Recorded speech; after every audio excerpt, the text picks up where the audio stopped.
Well, hi guys, I'm glad you made it. I'm so excited to see that you guys have finally made it here.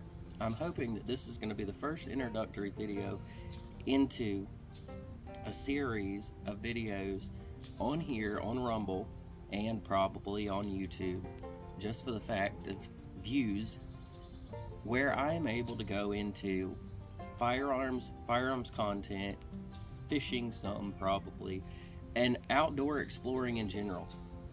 I'm hoping, as far as the firearms content, to follow in the footsteps of great people like Kyle Myers, Hickok, Andrew from GY6 videos, and the great Brandon Herrera.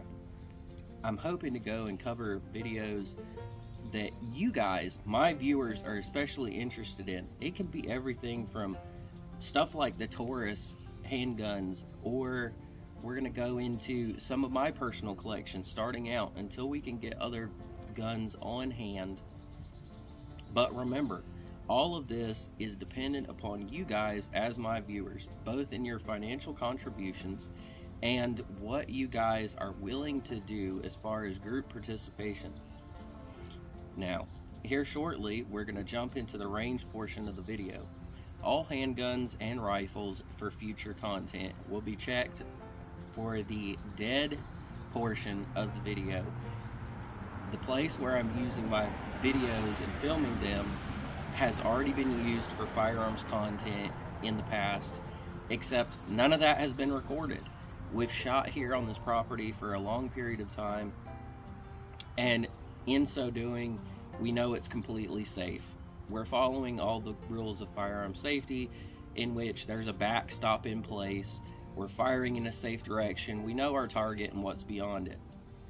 I hope in the future, as these videos come out, you guys are very excited in the content that I'm producing.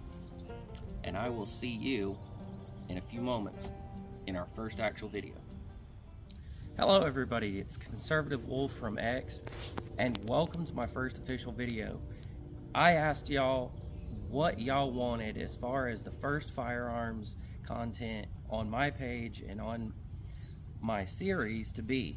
You guys spoke with what you wanted, and I'm here to give it to you.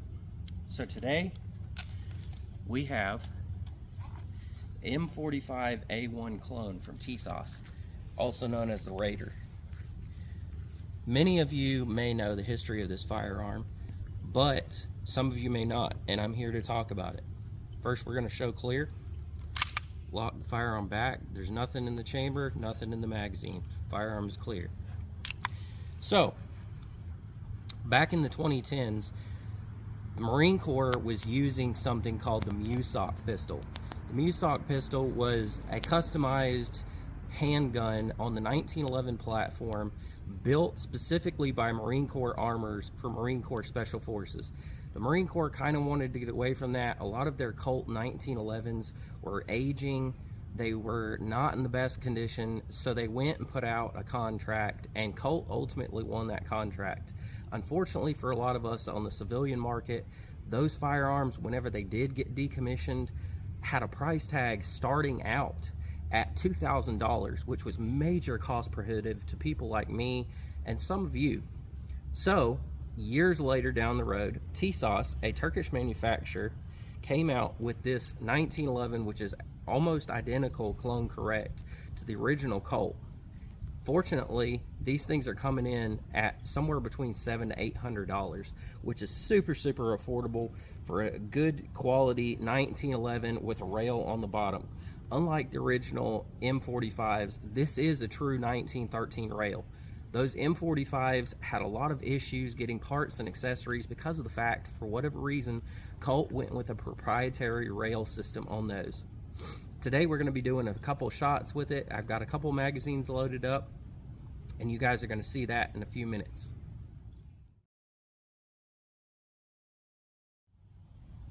So now we're somewhere between 10 to 15 yards, if I had to guess. We're going to take some shots with the handgun. Typically, the 1911 platform is a very ergonomic, accurate platform. With its single action trigger and its very smooth single action system, it lends itself to being a lot of times more accurate than the shooter would. So we're gonna take our first shots now, kind of with this pistol, on camera, and we're gonna see what we think of it.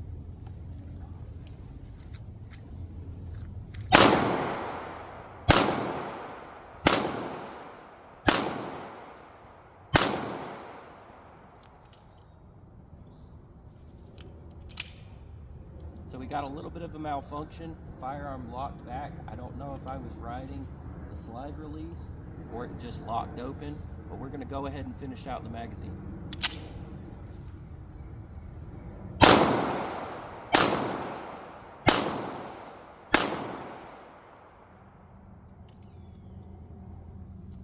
We did get a stuck case on the last round, but slide locked open. Magazine is empty. Let's walk up and check the target.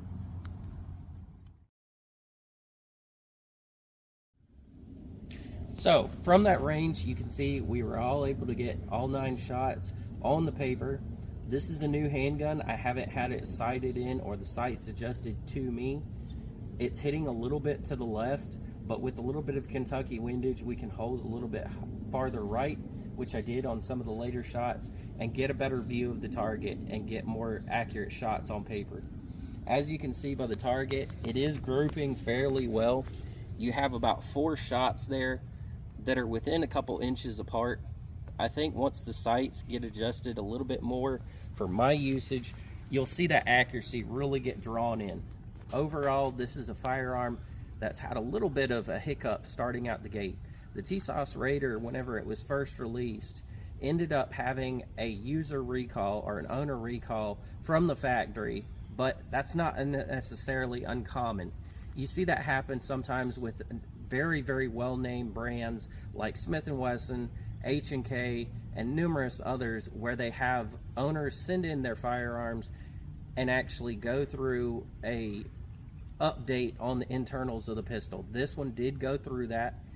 It did get sent back to me after that. Haven't had a whole lot of problems since then. Keep in mind, I've only got maybe a box, if that, through this pistol, so it's very, very new. Still in the break-in period, if you believe in that. So we're going to go ahead and put a couple more magazines through it, and then we're going to go back to the tabletop. We're going to go ahead and do some almost simulated shooting on the clock. We're going to do a situation where the magazine has run dry. We're going to empty the magazine or eject the magazine, grab a new magazine, and fire 8 rounds. So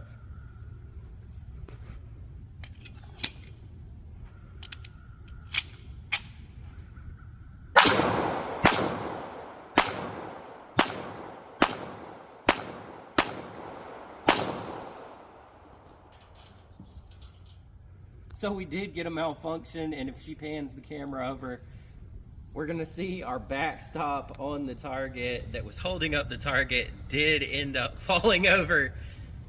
That is a lovely thing that you get with 45. You know, as Eric from Iraq Veteran 8888 says, you can't argue with throwing bowling balls at your target. But unfortunately, if you zoom in, we did get another malfunction with this handgun, and it did not properly eject that cartridge.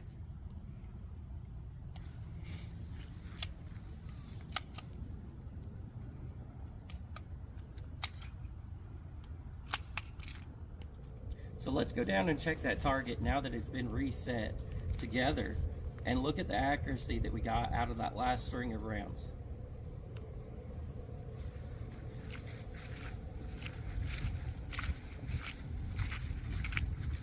You know, whenever you make outside content videos, like a lot of these shooting videos are, you end up with unideal situations. But it's often said, train how you're going to end up fighting. We can't control the weather, and unfortunately the weather here in North Carolina has been rainy and mucky. So out here today on our range, it is absolutely soupy.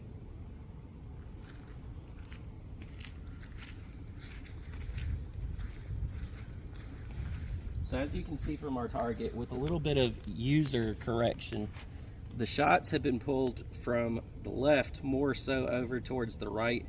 Some of them went a little bit farther right than they should have, but most of them are kind of centered. Now, with some time and a little bit of user break-in period, let's say that, me acquainting myself to the firearm, this firearm should end up going and becoming more accurate in my hands, and with more practice, it will become a better accurized tool to me. I do intend on the near future getting a trigger job done with this firearm, much like my other ones that are 1911s, to make it a little bit more crisp on the trigger. However, I may leave it as it is, just for the fact that not really sure what pound weight the Marine Corps went with their M45s.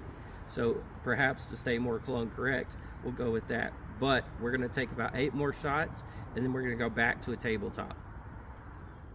So we've done a little bit of speedy shooting with this firearm. Next, we're going to try and do a little bit more accurate shooting. We already know it's shooting a little bit to the left, so I'm going to try and adjust for that and see just what kind of groups with a slower pace we can get out of this firearm as far as accuracy. Keep in mind, most firearms are going to be more accurate than their user, so keep that.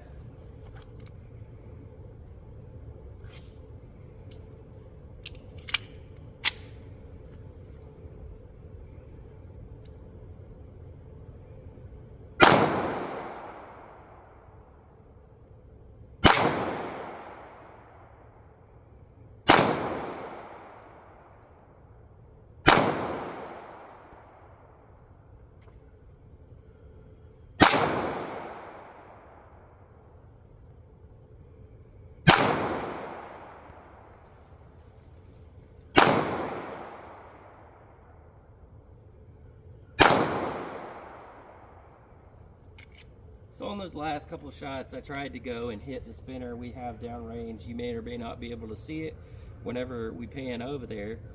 I wasn't able to hit it, unfortunately, with the way that the sights are.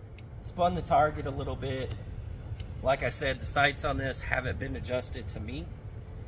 Out of the box, it's not bad. You're gonna hit a man-sized target, but for something that's a little bit smaller, like what we're shooting at today, you probably wanna go and get the gun accurized for you. Another thing that I want to go and address that I don't think is really clone correct is, if you check out the sights on these, they're 3-dot white sight, not night sights. They're a 3-dot white sight. I believe, if I'm not mistaken, the actual MARSOC M45s were equipped with Novak tritium night sights from Trigicon. I will be switching those over to this firearm and getting the gun sighted in properly whenever I do. But firearm is safe, firearm is clear, no magazine in the chamber or in the slide receiver, no round in the chamber. Let's go back over to tabletop and see what I have to say. All right, guys, so now it's time for the second tabletop portion of this video, and really my thoughts on this handgun. I think that it needs some work out of the box, but overall, if you're looking for a clone correct build of the M45, as I said, which tends to be very cost prohibitive for most users, this is a great option. In addition to that, if you're looking for a good railed 1911, this may not be a bad place to start. I truly believe that this has the capability of being more accurate than it probably is right now out of the box. I think a good trigger job would probably solve a lot of problems. This does have the capability of putting a light on it. A lot of 1911s suffer from that. They don't allow you the customizability with having a 1913 rail on them, much like more modern firearms. So this uses 8-round magazines, which are a major step up. It does accept the Wilson 10-round magazines, which I don't currently have any of. I did get to borrow some. That was a friend who was visiting the range here where I'm shooting today. They did work in the gun a little bit better than arguably the Mech-Gar magazines. I know a lot of people have feelings about Mech-Gar magazines, but I have less problems with the Chip McCormick mags and the Wilson mags than I have out of the Mech-Gars. They work fine in the Berettas. If y'all want to see a review of the Beretta coming up soon, I may put that on one of the polls.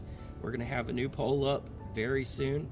But overall, my thoughts on this pistol is, if you want a good inexpensive, clone correct gun to represent the M45, this probably wouldn't be a bad choice.